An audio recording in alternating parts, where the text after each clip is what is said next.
Welcome to another conversation in our series with Shell Retirees. Today we are joined by Fred Wasden. I've worked with Fred in the Shell's group and then was fortunate enough to also work in his Asset of the Future organization as a part of my last role at Shell. After 31 years, Fred has retired, and then now he has joined us today to talk about his experiences. So Fred, thank you for joining us today. Oh, it's a pleasure, Trevor. So Fred, can you just start by telling people about yourself and your career in oil and gas? I came into oil and gas actually as an undergraduate doing summer internships with Marathon and found that I really enjoyed the industry. So after I got degrees in chemical engineering, I was hired by Shell into the research group at West Hollow. And in that role, I worked on flow assurance. Deepwater was still a bit of a science project there, and elements of facilities engineering. After 8 or so years of doing individual contributor work, I got my first research manager role, had a couple of those, all in the E&P side of the business, and then was asked to move into the operations side of the E&P business, first as an HSE manager for both onshore and offshore. And then following that, we moved to New Orleans, where I spent 4 years as both an operations manager and manager of the operational readiness group in New Orleans. I was then asked to come back to Houston and head up a deepwater development group in the SIEP organization. Did that for 7 years, and then decided to go to Calgary, where I headed up the in situ development group. And more importantly, I was the general manager of Shell's Carmon Creek development, which was a big heavy oil development in the Peace River area. After that role was done, 4 years, I came back to Houston and finished my career leading the Asset of the Future group, which terrific fun and a great way to sort of bookend my career. Technology on either end. Oh, for sure. It's a breadth of experiences, and I'm really glad that you're here to talk through some of those. As you went from individual contributor to operations and leadership, and then of course higher up in leadership where you're working right with leadership teams of the full organizations and lines of businesses, can you talk about some of the balance throughout your career and how you maintain that balance, especially having a family?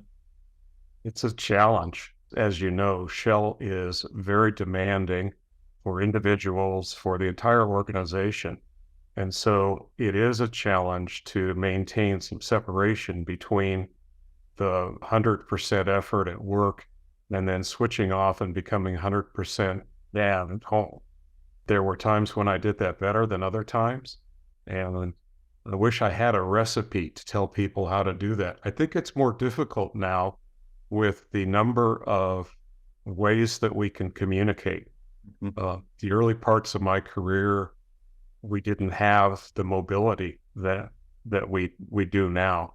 And so I think it's an element that I would suggest that, employees who are in the thick of it, have a conversation with the family and say, look, this is what's going on. Just be very open about all the pushes and pulls in your life. No, I appreciate that. It's definitely something that seeing both at Shell and then as a business owner of the ebbs and the flows of work. And then of course, operations is a whole different gig for those that are in the operations space of those calls 24/7. Exactly. All right. And then, so Fred, with the 30 plus years at Shell, it's an incredible accomplishment.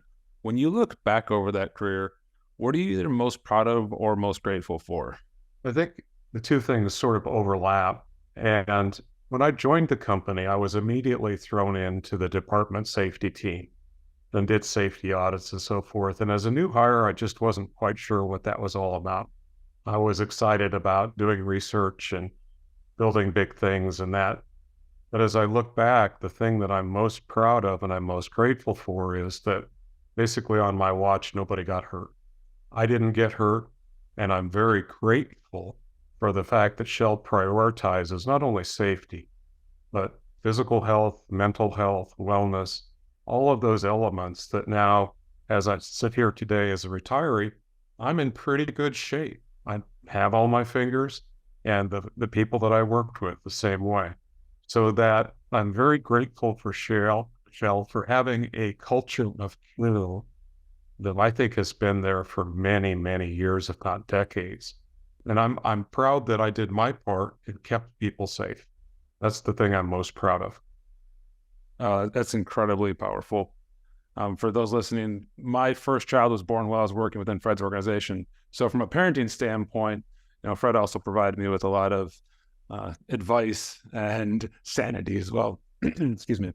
So with that, one of the things that I see is with how that safety culture has then, really been a part of our family and the way that we raise our kids too. And so, having leaders like you really drive that both within the company, but also greater Shell family. And I think, Trevor, there's a choice that people make as they come up through their careers. I had a lot of projects that went very well. I was able to start up 14 subsea tiebacks in the Gulf of Mexico on time, on budget. More importantly, nobody got hurt.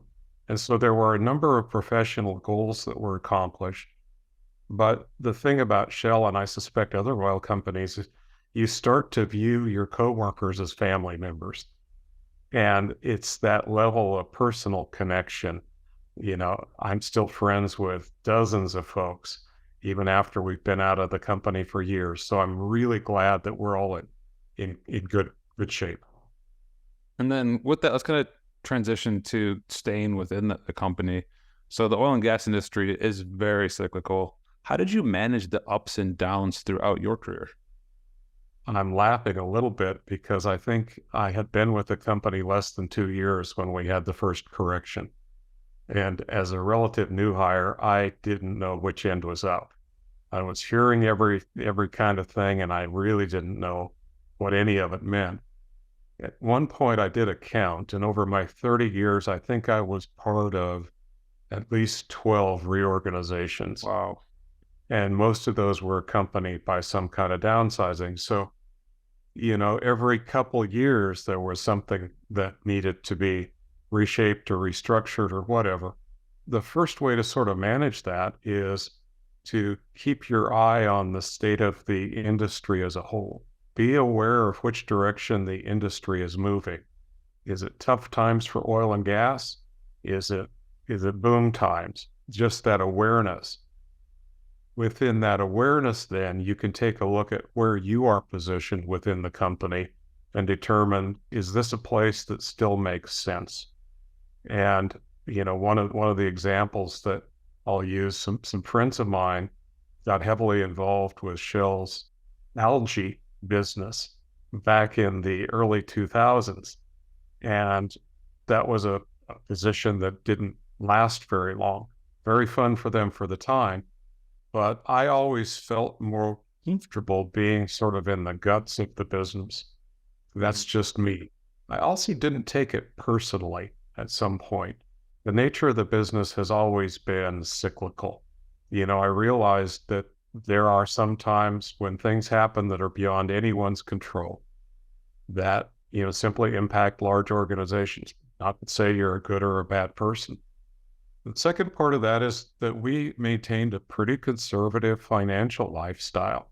Early in my career, I was mentioning it within the first couple of years, Shell sort of reframed the compensation approach and introduced the incentive compensation payment, the ICP.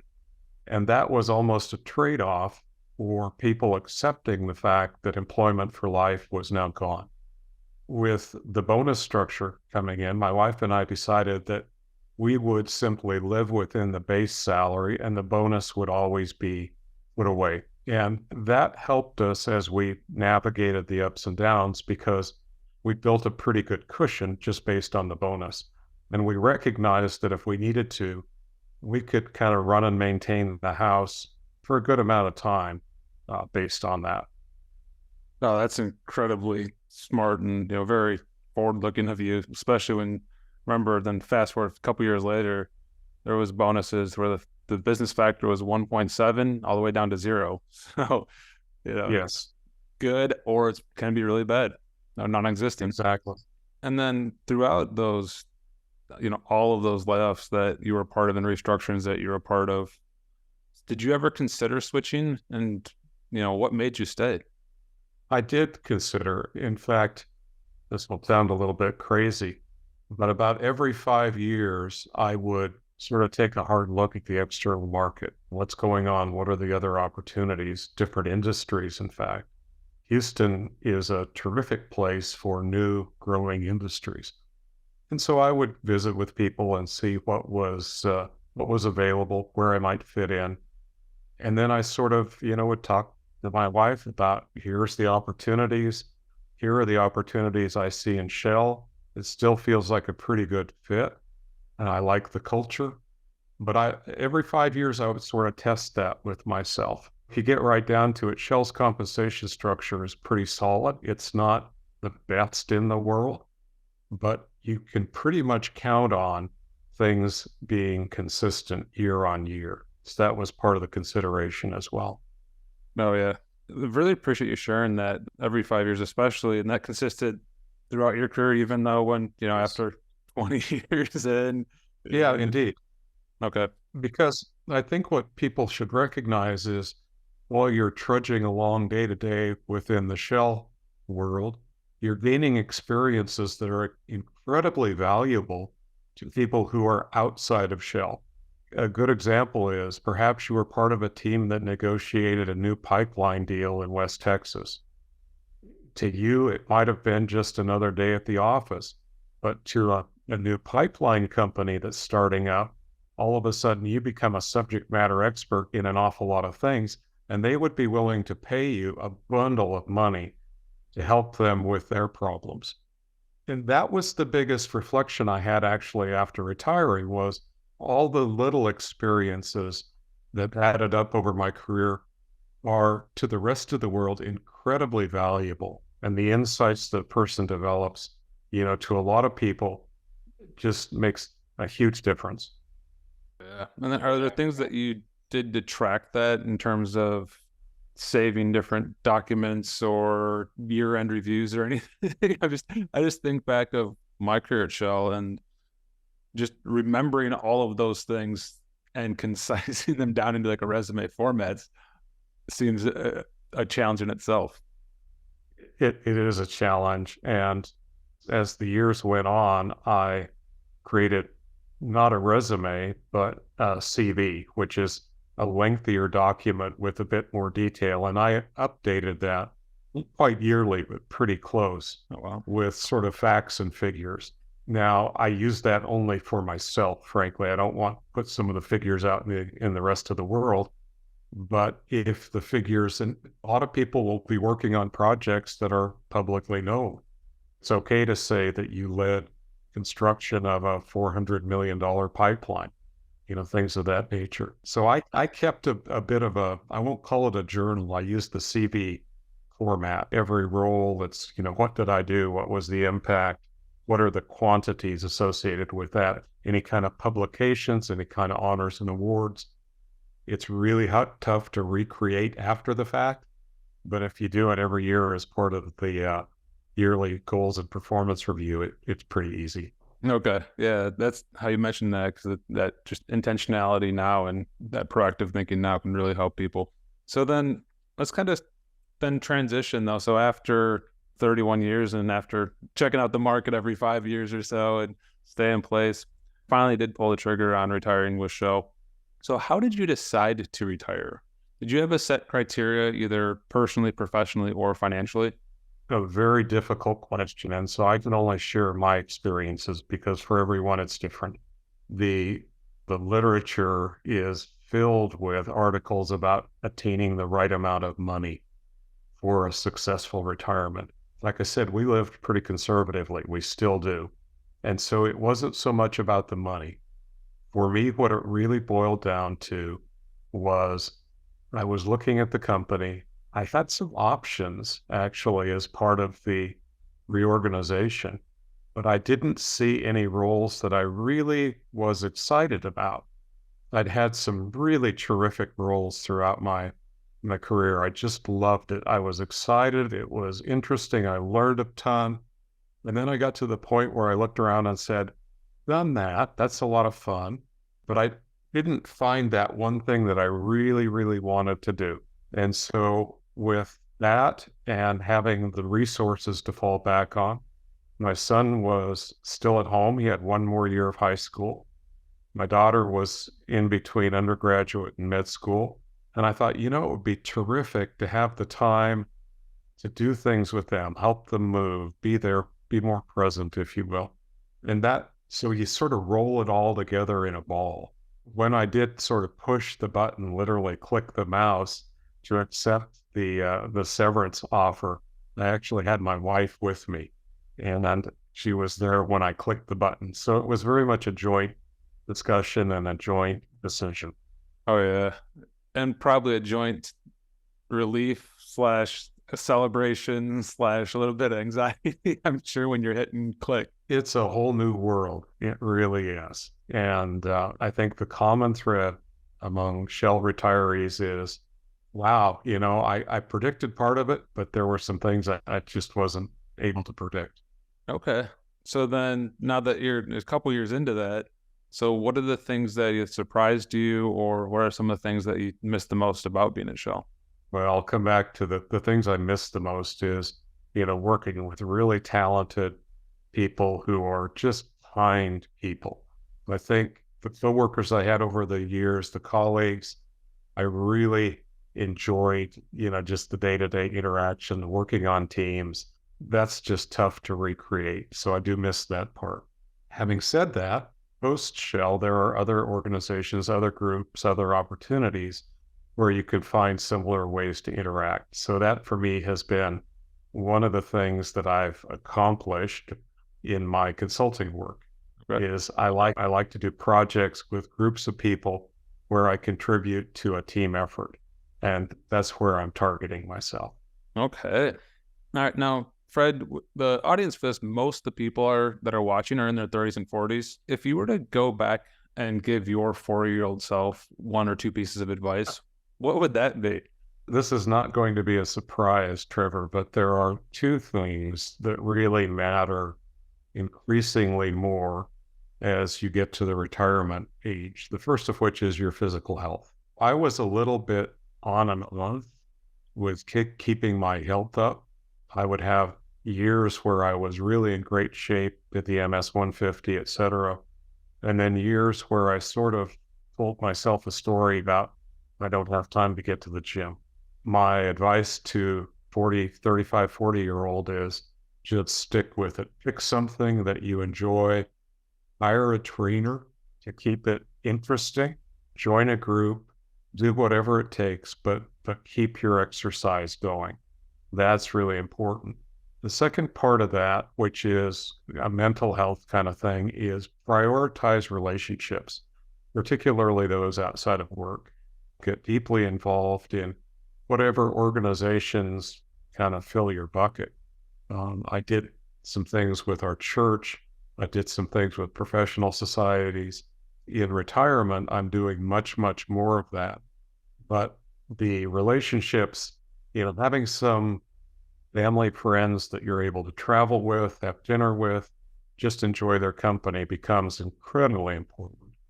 And so I think within Shell, there's an opportunity, if you will, to just work and work and work and not have time for keeping yourself in shape, having fun with people. It's easy to fall into a trap. And so I would say almost put a hard barrier between work and kind of the rest of your life, because the relationships and the physical health make a huge difference. Oh yeah. Yeah. No, in the personal finance space, a lot of people are talking and not fully on this camp of, health is wealth. Part of your wealth is just having that mental and physical health and the ability to enjoy the world, enjoy your retirement, enjoy what's next in retirement, because that doesn't necessarily mean not doing anything, but that having that health and the relationships that contribute to that mental health as well is really important. Right. And there's no surprises in what I say. I read all the articles, before retirement. It's one thing to read an article. It's another to actually experience it. So I won't tell you I got this perfect at all. I sure didn't. And I'm making up ground in terms of, in particular, the relationships. Joined some more groups, met some new people. It's fun. It's exciting. It's good to have people who have very different backgrounds. It's just part of what makes life interesting. Oh, great. Yeah. And, reading the articles is one thing, but seeing people that are, that 10, 20 years farther and talking about it is really important. So I appreciate you sharing that. Trevor, there is one thing I'd add, Hmm. and, just so everybody knows, you didn't prompt me on this, but one of the things I didn't do when I was around 40 was actually get some help with finances. And help can take all different forms there. A good accountant, my wife is self-employed. And so we probably missed some tricks on maybe maximizing the tax benefits of things that she did as a self-employed person. We probably missed some tricks along the way in terms of structuring some investments differently, being a little bit more tax savvy with some investments.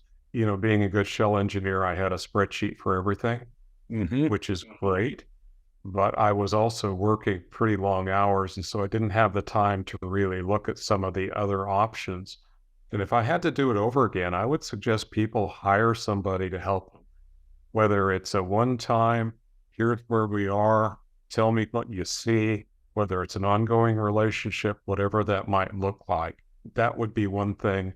In fact, I've told my kids, and as they enter the professional workforce, to really start thinking about building a team for themselves that can help with these various financial decisions.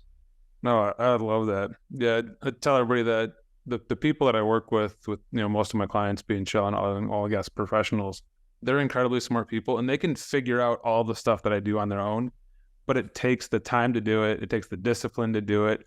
And they are really busy with things like work and family and hobbies and relationships and everything else. It's not that they can't do it, it's a choice.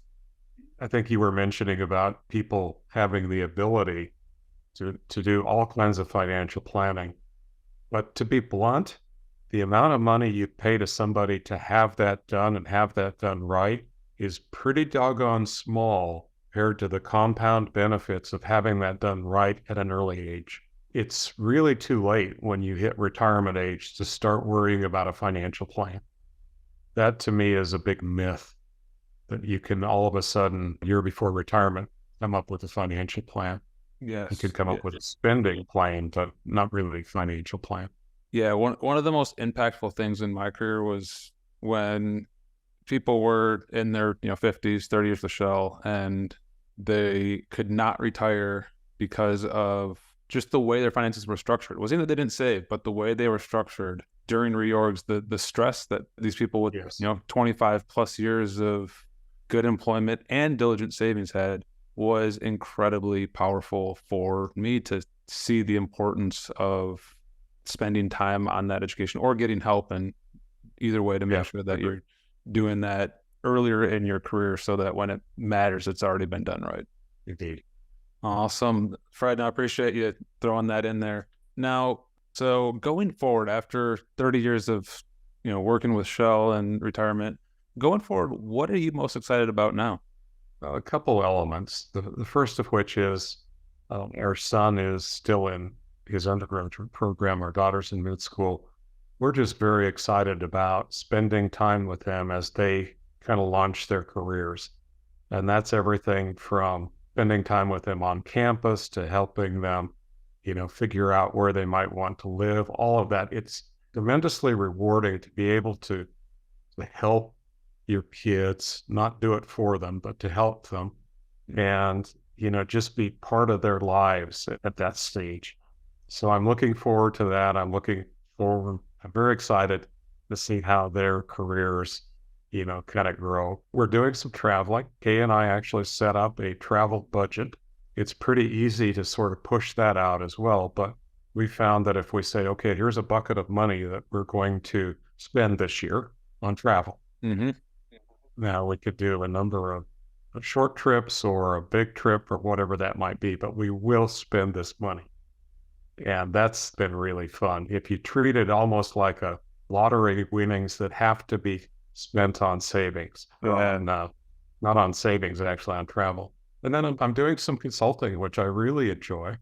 The technical problems are still there in the oil and gas industry, and I'm still drawn to them. And so I really enjoy providing subject matter expertise to teams that are doing either sort of management consulting roles or even in the case of startups, advising startups. And I just find it exciting. I still love the industry after all these years. Oh, that's great. I've had a lot of questions about consulting from people when talking about doing these interviews. Can you just provide a little bit of insight on how you started consulting after a show? There's two elements to it, Trevor. The first of which is sort of the nuts and bolts of setting up a limited liability corporation to shield your personal assets. There are a number of those things. There's a number of books you can read on it. I happened to hire a lawyer and a CPA to set me up and take care of all that. It cost me about $2,500. And I haven't regretted a minute on it. The client side of it is likely to be related to relationships. And so if a person wants to hang out his or her shingle, the first place to look is where are other retirees consulting and visit with those people. And the second place is to actually go talk to the consultants that used to consult for Shell and say, hey, here I am. Is there something I can do to help? And that's probably where a person starts.